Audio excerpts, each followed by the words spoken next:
Already 2 lecture CM के uploaded है channel पर। अगर आप लोगों ने वो नहीं देखे हैं, go and watch it out right now. आगे हम लोग डिस्कस करेंगे इसी वीडियो में। साथ ही साथ चैनल पर रॉबर्ट्स फिलोसॉफी की सीरीज़ कंटिन्यू है। कुछ दिनों से लेक्चर्स नहीं अपलोड हो पा रहे, बट वी आर ट्राइंग सून कि हम लोग लेक्चर्स को जल्दी जल्दी से अपलोड करें। सेकेंड चीज़ जो है, रिपर्टरी का भी सीरीज़ चल रहा है। We really need your support to grow our channel and will serve you the best. जो चैप्टर नंबर 11 है सीएम का, सीएम में हम लोग सिर्फ और सिर्फ ओवरव्यू देख रहे हैं, क्योंकि इतना ज़्यादा टाइम नहीं है कि मैं आपको हर एक चीज़ पढ़ाऊँ। मैं सिर्फ इतना चाहती हूँ कि आप लोग कोई भी क्वेश्चन आए ना तो उसे मिस आउट ना करके आए, रिलेटेड ज़रूर लिख कर आए। मेडिसिन एंड सोशल साइंस, तो जैसा कि हम लोगों ने स्टार्टिंग के चैप्टर्स में देखा है वैसा ही इसमें डिस्कस किया गया है। कम्युनिटी हेल्थ क्या है, क्लिनिकल मेडिसिन क्या है, एपिडेमियोलॉजी क्या है, वही सारे क्वेश्चंस हैं। लेकिन इसमें आप लोगों को डिफ्रेंसिएशन बताया गया है कि कम्युनिटी, सोशोलॉजी, सोसाइटी, इन सब में क्या डिफरेंस होता है। ये सब हमें देखने पर, पढ़ने पर सेम लगता है, लेकिन इनमें बहुत छोटा छोटा सा फ़र्क होता है। तो इनका सिर्फ और सिर्फ डेफिनेशन ही करना है। अब साइकोलॉजी क्या है, साइकोलॉजी का स्कोप क्या है, फिर ये जो छोटी छोटी सी डेफिनेशन हम लोग सेकेंड ईयर से करते आ रहे हैं, जैसे learning, interest, attitude, IQ, habits, ये क्या है क्या नहीं है, ये सारी चीज़ें आप लोगों को डेफिनेशन वाइज आनी चाहिए।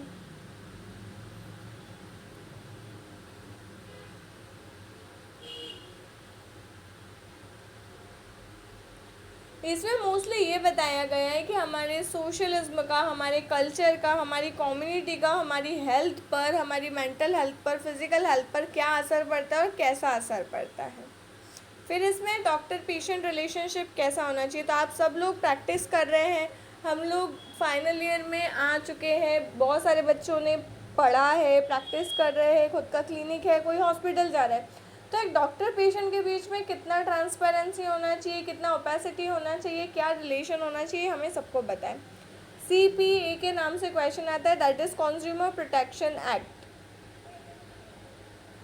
इसमें आप लोगों को राइट ऑफ पेशेंट लिखना बहुत ज़्यादा ज़रूरी है। कंज्यूमर प्रोटेक्शन एक्ट के बारे में अगर 3-4 लाइन लिख दोगे तो भी चलेगा, लेकिन पेशेंट के राइट को आपको कम से कम 5-7 पॉइंट लिखना है।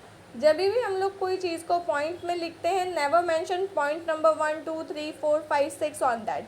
अगर आपने 5 पॉइंट्स लिखे, आपके पीछे वाले ने 10 लिखे हैं, आपने 10 लिखे, पीछे वाले ने 2 ही लिखे, तो बेचारे के मार्क्स कटेंगे या एग्जामिनर कंपेयर करता है। तो जब भी हम लोग कोई चीज़ पॉइंट में लिखते हैं, स्टार बना दिया, डॉट बना दिया, एक्सक्लेमेटरी मार्क बना दिया, हैशटैग बना दिया, ऐसा कुछ भी सिंबल बना दिया, लेकिन नंबर से नहीं दिखना है। सबसे ईजीएस्ट है डॉट्स बना करके या डैश मार्क लगा करके लिखते जाना है, नंबर नहीं डालना है 1 2 3 4, ठीक है।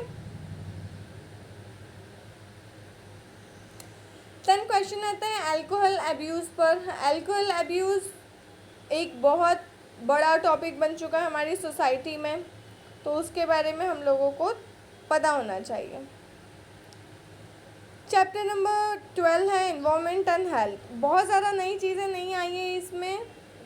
वाटर क्या है, वाटर के सोर्सेज क्या है, कहाँ कहाँ से पानी लिया जा सकता है, वाटर को सेव कैसे करना है, वाटर पॉल्यूशन क्या होता है, वाटर रिलेटेड डिसीजेस क्या क्या है, प्यूरिफिकेशन ऑफ वाटर क्या है, कैसे किया जाता है, क्या क्या मेथड है, क्लोरिनेशन क्या है, सुपर क्लोरिनेशन क्या है, OT क्या है, OTA टेस्ट क्या है। अब प्यूरिफिकेशन ऑफ स्मॉल स्केल बहुत बार क्वेश्चन आता है, और purification of water on large scale come question आता है, इसका एक आध पॉइंट आ जाता है, लेकिन purification of water on small scale बहुत सारी बार ये क्वेश्चन आ चुका है।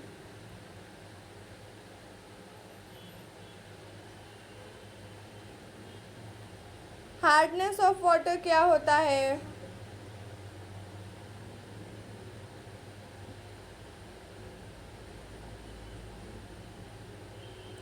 देन वाटर पॉल्यूशन की बताया, एयर पॉल्यूशन की, एयर पॉल्यूशन क्या है, एयर पॉल्यूशन के सोर्सेज क्या है, और एयर पॉल्यूटेंट्स क्या क्या है, जैसे carbon monoxide, sulphur dioxide, lead, carbon dioxide, hydrocarbons, cadmium, hydrogen sulphide, ozone, oxides of nitrogen, pH, ये सारे के सारे जो है ये सोर्सेस हैं एयर पॉल्यूशन के लिए।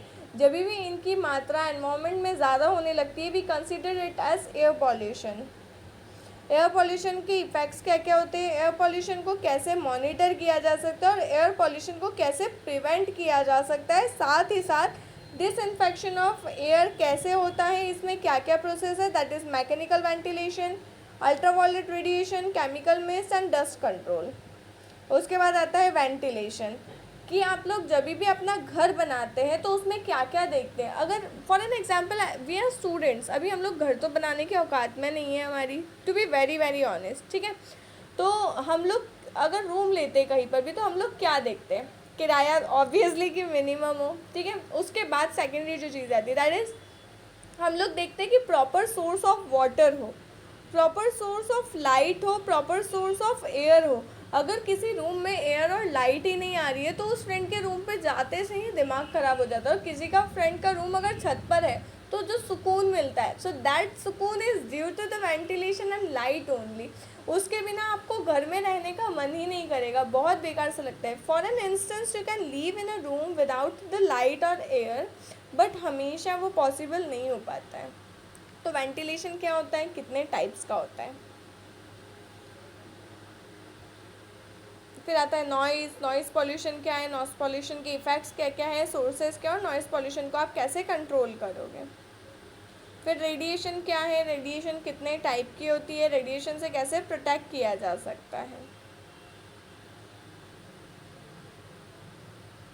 फिर ये एयर, और ये इस पर इतने ज़्यादा क्वेश्चंस नहीं आते तो बहुत ज़्यादा वो नहीं देना है। देन डिस्पोजल ऑफ वेस्ट जो है इस पर थोड़ा सा चल रहा है, यूनिवर्सिटी ने ऐसा कुछ अपलोड नहीं किया है, लेकिन कुछ समय से क्वेश्चन पेपर में इससे रिलेटेड क्वेश्चंस नहीं आ रहे हैं। और अभी के जो बैच थी वो मुझे कहे थे कि दी ये वाले चैप्टर को हटा दिया यूनिवर्सिटी ने। तो एक बार आपके जो सीएम के टीचर हैं या कॉलेज के डीन है, एचओडी है, उनसे पूछना कि सर ये जो डिस्पोजल ऑफ वेस्ट वाला जो पूरा सेक्शन है क्या वो हटा दिया है।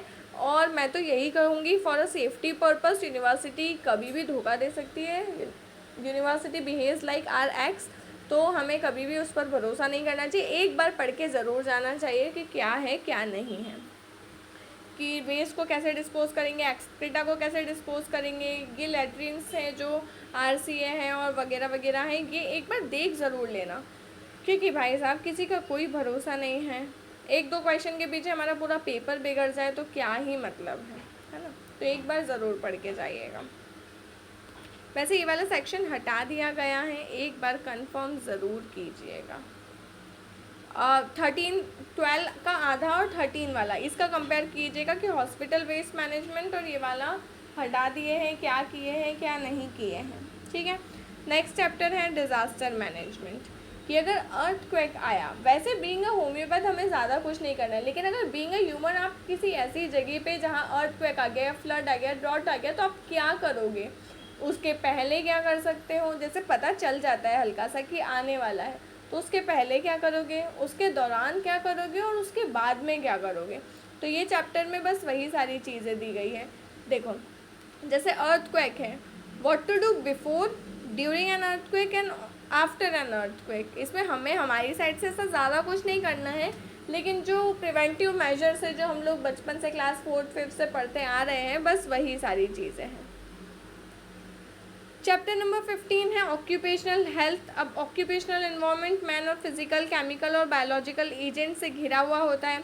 ऑक्यूपेशनल हजार्ड्स क्या क्या होते हैं, फिजिकल, केमिकल, बायोलॉजिकल, मैकेनिकल और साइकोसोशल।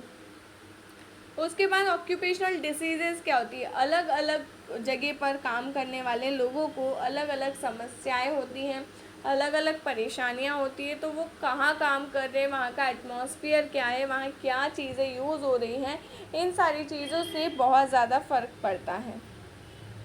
तो ये एक बार देख लेना है, ये चैप्टर करके जाना। 2 से 3 क्वेश्चंस इस चैप्टर से आते ही आते हैं।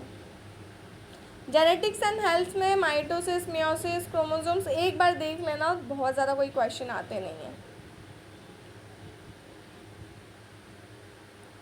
पता नहीं कोई यूनिवर्सिटी वाला मेरा वीडियो देख रहा होगा तो बोलेगा अरे ये पेपर साइड कर रही है क्या, जो बोल रही है इसमें से आता है इसमें से नहीं आता है, but sir we have studied it. और लगता है कि हाँ एक इंट्यूशन सा होता है। When I used to study in my first year ना, मैं अपने फ्रेंड्स को क्वेश्चंस बता देते थे कि कल एग्ज़ाम में ये आएगा, ये आएगा, ये आएगा। इवन हम लोगों के प्री यूनिवर्सिटी एग्जामिनेशंस में भी मैंने जो क्वेश्चंस कहे थे वही के वही क्वेश्चंस आए। Me and my best friend we were looking at each other staring, और दूसरे टीचर हमें देख रहे थे कि ये लोग चीटिंग कर रहे हैं। मेन एग्जामिनेशंस में भी ऐसा ही हुआ था। मैंने जो पेपर बोला था उसमें से 85 मार्क्स का पेपर आया था। तो ऐसा इंट्यूशन हो जाता है। ओके, मेंटल हेल्थ क्या है, क्यों इम्पोर्टेंट है भाई? अगर मैं अभी आपसे बहुत अच्छे से बात कर रही हूँ, means I am mentally healthy, अगर मैं मेंटली हेल्दी ना हूँ, मैं आपको गाली देने लग जाऊँ बात करते करते, तो क्या रिएक्शंस होंगे आपके? मैं आपसे बहुत ही अब्यूसिव तरीके से बात करने लग जाऊँ। तो इसलिए मेंटल हेल्थ बहुत इम्पॉर्टेंट है। आपका स्थिर रहना बहुत ज़्यादा ज़रूरी है, आपके लिए भी और दुनिया के लिए भी। अब आपकी मेंटल हेल्थ कब कब बर्बाद होती है? जब आप किसी तरीके का नशा करते हैं, किसी तरीके के डिप्रेशन में होते हैं। Depression is nothing else than your own thinking level going to the top of extreme and destroying your own capacities to differentiate between what is good for you and what is bad for you and nothing else. और जो भाई साहब नशे में धुत है, जिसने दारू, भांग, गांजा, ओपियम या कुछ भी ले रखा है, उसे कुछ समझ ही नहीं पड़ रहा, तो उससे हम लोग क्या ही उम्मीद रखेंगे कि वो हमसे क्या ही अच्छे से बात करे या क्या ही करे? तो ये सारे कॉजेज होते हैं कि मेंटल हेल्थ आपकी खराब क्यों है।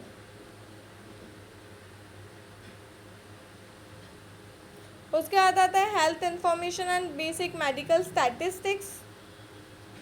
इसमें सेंसस क्या है, क्यों लिया जाता है, उसका क्या इंपॉर्टेंस होता है, हॉस्पिटल रिकॉर्ड्स क्यों लेते हैं, डिसीज़ रजिस्टर हम लोग क्यों मेंटेन करके रखते हैं। हम लोग जो इतना डाटा कलेक्ट करते हैं, चाहे वो पॉपुलेशन का हो, चाहे वो पेशेंट का हो, चाहे वो किसी पर्सन का हो, या कोई भी अदर रिकॉर्ड हो कि आपके यहाँ लाइट क्या है, मीटर कौन सा लगा है, क्या उसका नंबर है, हम लोग इतने रिकॉर्ड्स रखते क्यों हैं, उसका क्या इंपॉर्टेंस है, ये सारी चीज़ें इस चैप्टर में समझाई गई हैं। फिर हिस्टोग्राम, पिक्टोग्राम, इन पर एक ना एक क्वेश्चन तो आता ही है, तो आप लोगों को ये अच्छे से करना है। मीन मोड मीडियन पर क्वेश्चन नहीं आता है, बच्चे बहुत परेशान होते हैं कि वापस से मैथ्स पढ़ना पड़ेगा, लेकिन शांति डॉक्टर्स, इतना ज़्यादा भी मैथ्स हमें नहीं पढ़ना है। डेफिनेशन पता होनी चाहिए, क्या होता है वो पता होना चाहिए, दैट्स इट। मीन क्या है? सबको लिया, जितनी भी क्वान्टिटीज़ थी उनको ऐड किया और डिवाइड कर दिया टोटल नंबर से, तो वो हमारा मीन आ गया। मीडियन, एग्जैक्ट बीच वाला जो नंबर रहेगा वो मीडियन हो गया। मोड, जो फ्रीक्वेंटली रिपीटेड वैल्यू है वो मोड होता है।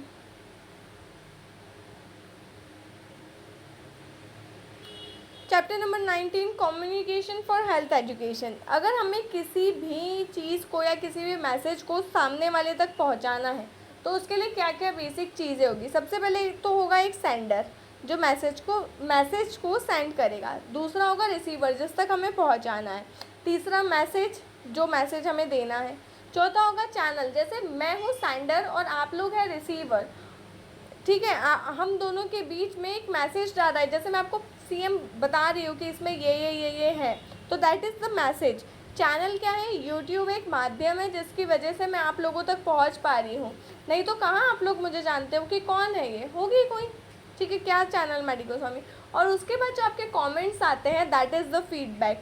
तो कोई भी कम्युनिकेशन करने का ये तरीका होता है, इसलिए मैं आपको बोलती हूँ to way communication is always best. तो अगर मैं आपको कुछ बोल के बता रही हूँ तो आप लोगों का भी फ़र्ज़ बनता है कि आप चैनल को लाइक करें, चैनल को सब्सक्राइब करें, वीडियो को लाइक करें और कमेंट सेक्शन में अपनी अटेंडेंस ज़रूर लगवाया करो यार। कुछ समझ आया, नहीं समझ में आया, अच्छा बना, बुरा बना, ये और ऐड करना चाहिए, ये नहीं बोलना चाहिए, आपने फालतू बकवास मत किया करो, ये किया करो, कुछ तो बोलो भाई, तो हम उसके अकॉर्डिंग फिर आगे काम करेंगे, ठीक है। तो कुछ ना कुछ क्रिया प्रतिक्रिया किया करो। अब इसके बाद हमने देखा, फिर आता है types of communication. One way communication हमारा ऑलमोस्ट चलता है, बहुत सारे स्टूडेंट्स जो है रिप्लाई नहीं देते। मैं again repeating, two way communication is best. फिर आता है verbal communication, non verbal communication, formal, informal, visual, tele communication, ये सारे आते हैं। फिर बैरियर्स ऑफ कम्युनिकेशन क्या होता है? अब देखो, आपके और मेरे बीच में तो ऐसा कोई बैरियर नहीं है, we belong to the same field, same age group, same class, तो ऐसा कोई बैरियर है नहीं कि आप लोगों को। लेकिन हाँ, जिन स्टूडेंट्स तक मैं नहीं पहुंच पा रही हूँ आप लोगों की वजह से, क्योंकि आप लोग चैनल को शेयर नहीं कर रहे हैं, तो उनके लिए एक बैरियर है कि जिसको पता चल गया वो आगे तक पहुंचा ही नहीं रहा है। ठीक है, तो ये बैरियर्स हो जाते हैं। फिर हेल्थ कम्युनिकेशन क्यों किया जाता है? अब मैं क्यों कम्युनिकेट कर रही हूँ आप लोगों से? क्यों? क्योंकि मुझे आप लोगों में अवेयरनेस लानी है इन रिगार्ड्स टू होम्योपैथी की। अगर आप लोग होम्योपैथी की पढ़ाई कर रहे हैं तो आप लोग होम्योपैथी की प्रैक्टिस भी करो। काउंसलिंग के लिए, कुछ चीज़ बताने के लिए, ये सारी चीज़ों के लिए हेल्थ कम्युनिकेशन या किसी भी तरीके के कम्युनिकेशन की बहुत ज़्यादा ज़रूरत होती है। नेक्स्ट हम लोग देखेंगे नेक्स्ट वीडियो में। Thank you for watching. Don't forget to subscribe to the channel.